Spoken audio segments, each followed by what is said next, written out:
In this video, we're going to use the limit definition of the derivative to evaluate the derivative of the sine function. To do that, we need to keep in mind the sum formula for sine.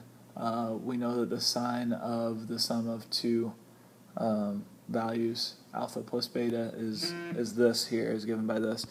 So we will go ahead and write the limit definition of the derivative. So we're going to find the limit as h approaches 0 of the sine of x plus h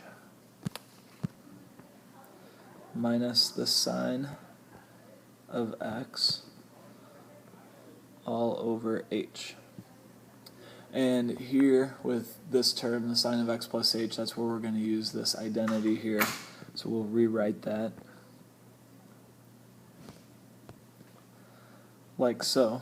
So we have that the sine of x plus h is equal to this right here, and we'll drop down everything else from that, including our limit. So we still have the limit as h approaches 0 of the sine of x plus h, which is what we have here. We still need to have our minus sine of x, and all of that is over h. Now, what we can do at this point is we can separate each of the three terms in this limit and find the limit of each on its own.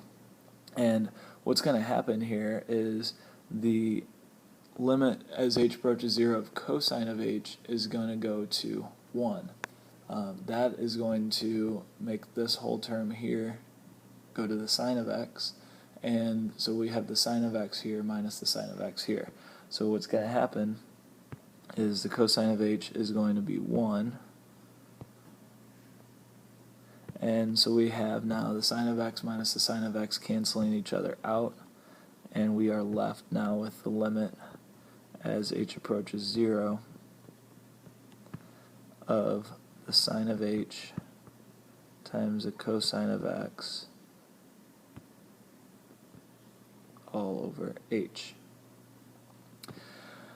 Now, there's another property of limits that says that we can separate those two and write that as the product of limits. So, if we rewrite this, we have the limit as h approaches 0 of the sine of h over h times the cosine of x.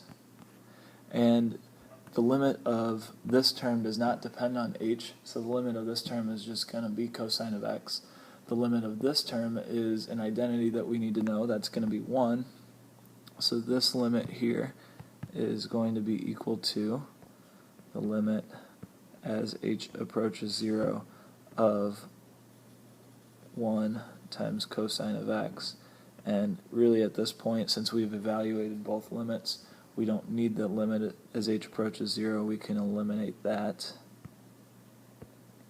And we have 1 times the cosine of x, which is equal to just the cosine of x. So this tells us now that the derivative of the sine of x, or the sine function, is the cosine of x.